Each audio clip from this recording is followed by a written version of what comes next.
So let us start with the chapter number 3, life process in living organism part 2. ये आपका chapter number 3 है, life process in living organism part 2. Part 1 में हमने respiration पढ़ा है और उसके बाद में cell division. Now the name of the lesson is reproduction. क्या मतलब होता है रिप्रोडक्शन का? Production of new individual from already existing one is known as reproduction. Okay. Now, in case of reproduction, there are two type of reproduction: asexual and sexual. So, sexual reproduction, asexual reproduction में single parent required है और sexual reproduction में two parents required. Okay. Now, in case of asexual reproduction, further it is of different type in different living organism. Living organism अलग अलग type के हैं, इस वजह से असेक्सुअल रिप्रोडक्शन हो या सेक्सुअल रिप्रोडक्शन हो, अलग अलग ऑर्गेनिज्म में अलग अलग डिफरेंट मेथड से होगा. Now first will see asexual reproduction in case of unicellular organism. क्या होते हैं unicellular organism? Single cell. The organism which is made up of only one cell. एक ही सेल से बने हुए ऑर्गेनिज्म. तो उनकी पूरी बॉडी में एक सेल है, लाइक अमीबा, पैरामेशियम और यूग्लिना. ये तीनों भी सिंगल सेल्ड लिविंग ऑर्गेनिज्म हैं. यीस्ट भी सिंगल सेल्ड लिविंग ऑर्गेनिज्म है. तो in case of single celled living organism, how they reproduce? इसमें पहला टाइप कौन सा है? Binary fission. Now what do you mean by bi? Bi means two and fission means break down. तो binary fission में क्या होता है? Single celled living organism after complete growth and development divide to form two new individual. So दो new individual जो form होते हैं that is called as daughter cell. अब यहाँ पे बाइनरी फिशन के कितने टाइप हैं? तीन. पहला सिंपल बाइनरी फिशन, दूसरा ट्रांसवर्स बाइनरी फिशन और तीसरा longitudinal binary fission. Now these three types of binary fission is depend upon the axis through which the cell divide. Binary fission में क्या होता है? सिंगल सेल डिवाइड होकर दो cell form होते हैं और दोनों भी जो न्यू सेल फॉर्म होते हैं that are nothing but new living organism. तो यहाँ पर सिंपल बाइनरी फिशन कौन सा लिविंग ऑर्गेनिज्म में हो रहा है? Amoeba. Now how it takes place? Here we can see. So single celled amoeba divide by binary fission and form two new daughter cells. यहाँ पर न्यूक्लियस है, so first nucleus will divide. पहले क्या होगा? न्यूक्लियस डिवाइड होगा, फिर cytoplasm divide होगा और फिर एक सिंगल सेल पेरेंट अमीबा से, ये पेरेंट सेल है, पेरेंट सेल अमीबा से क्या होगा? Daughter cell amoeba will form. Two daughter cell amoeba will form. तो this is called as simple. अब इसको सिंपल बाइनरी फिशन क्यों बोलते हैं? क्योंकि अमीबा की जो बॉडी शेप है वो फिक्स नहीं है. So amoeba cell can divide through any axis. Vertical axis से भी डिवाइड हो सकता है, horizontal axis से भी हो सकता है या कोई भी transverse axis से भी हो सकता है. So amoeba cell can divide through any axis. No fixed axis is there for cell division. इसलिए इसको बोलते हैं simple binary fission. अभी दूसरा है transverse binary fission. Transverse का मतलब होता है horizontal. So this takes place in case of paramecium. Paramecium भी single celled microorganism है. उसमें क्या होता है लेकिन कि जो पैरामेशियम की पेरेंट सेल है वो सिर्फ हॉरिजॉन्टल एक्सिस से डिवाइड हो सकती है, वर्टिकल या कोई दूसरे एक्सिस से डिवाइड नहीं हो सकती. That's why it is known as transverse binary fission. और तीसरा है longitudinal binary fission. Longitudinal means vertically down, ऊपर से नीचे. So in case of euglena, ये तीसरा लिविंग ऑर्गेनिज्म है यूनिसेलुलर यूग्लिना. इसमें क्या होता है? वर्टिकली डाउनवर्ड सेल डिवाइड होती है and form two daughter cell, so that is called as longitudinal fission. Now in case of binary fission, after division of the cell that is the parent cell, two newly form cells are known as daughter cell. तो जब cell division हो रहा है तो इसके बाद parent cell का existence बाकी है कि यहाँ पर पेरेंट सेल बची क्या? नहीं बची. यानी whatever two new cells are form both are daughter cells. तो ये बाइनरी फिशन में क्या होता है कि एक बार सेल डिवीजन हो गया तो पेरेंट सेल डिसअपियर हो जाती है, पेरेंट सेल की लाइफ एंड हो जाती है. And whatever two new cells are form both are daughter cell. दोनों भी क्या हैं? Daughter cell. तो ये हो गया पहला टाइप बाइनरी फिशन, इसका asexual reproduction in unicellular organism का। दूसरा टाइप कौन सा है? Multiple fission. मल्टी का मतलब क्या होता है? Many. So in case of this one cell divide, fission का मतलब अगेन डिवीजन और breakdown. So in case of multiple fission one cell divide and form many cell. अब ये स्पेशली कौन से लिविंग ऑर्गेनिज्म में होते हैं? प्लाज्मोडियम। प्लाज्मोडियम क्या है? ये भी सिंगल सेल लिविंग ऑर्गेनिज्म है। Where it lives in the blood of human being. ये पैरासाइटिक यूनिसेल्युलर ऑर्गेनिज्म है। So in case of plasmodium, single cell parent cell of plasmodium is there. If the outer atmospheric condition is not good, before cell division plasmodium will form an outer covering around it, and this outer covering is known as cyst, and within this cyst cell divide to form 2 cell, then again divide to form 4, again divide to form 8, like that so many cells are formed. यानी एक cell के अंदर बहुत सारे cell divide होकर बहुत सारे cell form हो रहे, और जब आउटर एटमॉस्फेरिक कंडीशन सूटेबल हो जाएगा तो ये सिस्ट क्या हो जाएंगी?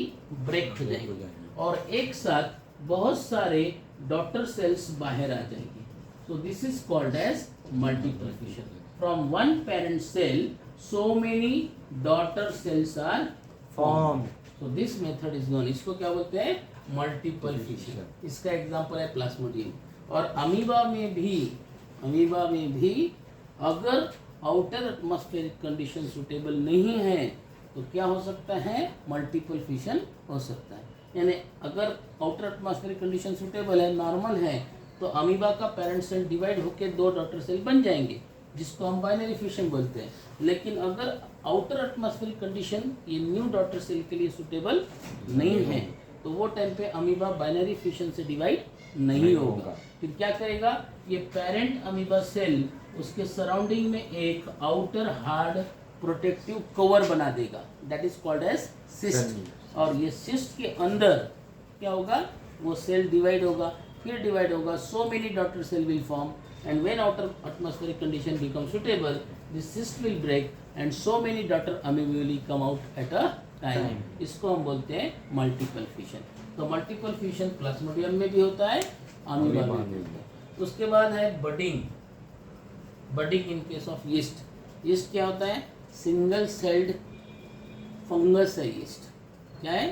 सिंगल सेल फंगस है। बेकर यीस्ट, बेकरी में जो प्रोडक्ट्स में हम ऐड करते हैं, ब्रेड में या केक में जो बेकर यीस्ट डालते हैं उसको बोलते हैं यीस्ट। ये माइक्रो ऑर्गेनिज्म है, सिंगल सेल्ड है। अब ये बेकर यीस्ट में क्या होता है कि ये यीस्ट सेल है, ये पेरेंट यीस्ट सेल है, माइक्रोस्कोपिक होती है, बहुत छोटी होती है, स्मॉल। अब ये इस सेल के बॉडी के एक पार्ट में कोई भी आउटग्रोथ फॉर्म होता है, और ये आउटग्रोथ को हम क्या बोलते हैं? बड बोलते हैं, बड। और ये पूरी क्या है? पेरेंट सेल है। So when parent cell completely grown and mature in any part of the body of parent cell, outgrowth is form. Outgrowth form होने के बाद ये न्यूक्लियस डिवाइड होगा, साइटोप्लाज्म डिवाइड होगा, और इधर भी न्यूक्लियस एंड साइटोप्लाज्म फॉर्म हो जाएगा। जब ये बर्ड पेरेंट सेल की जैसी बन जाएंगी तो क्या हो जाएंगी? This will get separated from the parent cell and form new cell. अब ये जो न्यू सेल फॉर्म हो गई इसको हम बोलेंगे daughter cell. So this method of reproduction is known as budding. अब इसको असेक्सुअल मेथड क्यों बोल रहे हैं हम? क्योंकि असेक्सुअल मेथड में हमने क्या लिखा है? One parent is involve. तो यहाँ पर भी एक ही पेरेंट सेल से न्यू इंडिविजुअल फॉर्म हो रहा, that's why it is called as asexual method by budding. तो ये हो गए यूनिसेल्युलर ऑर्गेनिज्म के 3 मेथड्स। पहला बाइनरी फिशन, दूसरा मल्टीपल, और तीसरा बडिंग। बाइनरी फिशन के 3 सब टाइप्स हैं: simple binary fission, transversal binary fission और लॉन्जिट्यूडिनल बाइनरी फिशन। और मल्टीपल फिशन कौन सा ऑर्गेनिज्म में होता है? Plasmodium and amoeba. और बडिंग का में होता है यीस्ट में। अभी हमको देखना है asexual reproduction in case of higher organism. Higher organism multicellular organism, ये हमने यूनिसेल्युलर में देखा है सिंपल में। ये हायर ऑर्गेनिज्म मल्टीसेल्युलर में देखना है तो पहला टाइप कौन सा है? फ्रैगमेंटेशन। अब ये जो वर्ड है फ्रैगमेंटेशन, ये फ्रैगमेंट से बना है। फ्रैगमेंट का मतलब होता है पार्ट और the piece of the whole. यानी पूरी जो बॉडी है उसका एक पीस, उसको बोलते हैं fragment. So in case of spirogyra, ये फ्रैगमेंटेशन मेथड कौन से ऑर्गेनिज्म में होता है? स्पायरोगायरा. स्पायरोगायरा अल्गी का एक टाइप है और ये मल्टी सेल्यूलर ऑर्गेनिज्म है. ऐसा उसका फिलामेंट्स होते हैं और उसमें बहुत सारे सेल्स होते हैं. दिस टाइप ऑफ सेल्स, ये है spirogyra. Now accidentally the filament of spirogyra is broken down into pieces and each piece of this Spirogyra can grow into new Spirogyra. This is called as fragmentation. यहाँ पे ये Spirogyra break हो गया, टूट गया, तो उसके न्यू Spirogyra फॉर्म हो जाते हैं. That is called as fragmentation method. Now next is regeneration. Regeneration का मतलब क्या है? To regenerate. If some part is lost, that part is again generated. That is called as regeneration. अभी regeneration का सबसे सिंपल एग्जांपल क्या है? Lizard. तो लिजर्ड, वाल लिजर्ड की अगर टेल ब्रेक हो गई तो न्यू टेल आ जाती है. That is called as regeneration. हमारे बॉडी में भी कुछ पार्ट में रीजनरेशन होता है. कहाँ होता है? नेल्स में. If you cut nails again it grows, if you cut hairs again it grows. That is nothing but a kind of regeneration. अभी यहाँ पर क्या होता है, लेकिन रीजनरेशन में वॉल लिजर्ड में सिर्फ एक बॉडी का पार्ट फॉर्म होता है, टेल. लेकिन यहाँ पे रीजनरेशन में क्या होता है? अगर whole body of the animal divide and cut into 2 part और 3 part, each part can form new individual. ये कहाँ होता है? प्लानेरिया में. यानी अगर एक्सीडेंटली प्लानेरिया की बॉडी कट हो गई, 2 पार्ट बन गई, तो दोनों भी पार्ट डेड नहीं होगी. ऊपर वाला पार्ट रिमेनिंग नीचे वाला पार्ट बना देगा and completely new planaria will form, या नीचे वाला पार्ट ऊपर वाला पार्ट फॉर्म करेगा and completely new planaria will form. This is called as regeneration. ये प्लानेरिया में भी होगा, हाइड्रा में भी होता है वैसा रीजनरेशन. बडिंग भी होता है, रीजनरेशन भी होता है. Next one is budding in case of hydra. Again same, here we have seen budding in case of unicellular organism. यहाँ पे कहाँ है? Multicellular organism. तो हाइड्रा ये मल्टीसेल्युलर ऑर्गेनिज्म है.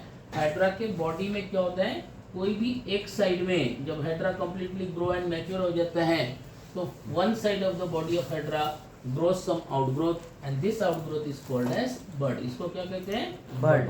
अब जब ये बड ग्रो होगी तो it will look like parent hydra and when it look like parent hydra it will get separated from parent and cut and form new hydra. This is called as budding. उसके बाद क्या आता है? Spore formation. In spore formation, mucor asexual reproductive bodies are produced, that is called a spore. When that spore fall down on the organic matter or the soil, produce into new media. ये fungus है, mucor है. इसमें spore form होते हैं छोटे छोटे. It is not seed but it is asexual reproductive body. उससे new individual form होता है और ये है vegetative propagation in case of higher plants. तो हायर प्लांट्स में जो प्लांट के मेन पार्ट होते हैं, root, stem and leaves. In case of some plant, roots are modified and got an ability to produce into new individual. It is known as vegetative propagation through root. In some plant, क्या होता है? Stem modified होता है and stem can produce into new plant. जैसा कि रोज में है, sugar cane में है, पोटैटो में है, गार्लिक में है, जिंजर में है. Stem part reproduce होता है न्यू प्लांट में. And last one, leaf. कुछ प्लांट में लीफ मॉडिफाइड होता है और लीफ से नया प्लांट प्रोड्यूस होता है, उसको बोलते हैं vegetative propagation. So all this are nothing but the method of sexual reproduction. Sexual reproduction के मेथड हम खुद देखेंगे. ओके.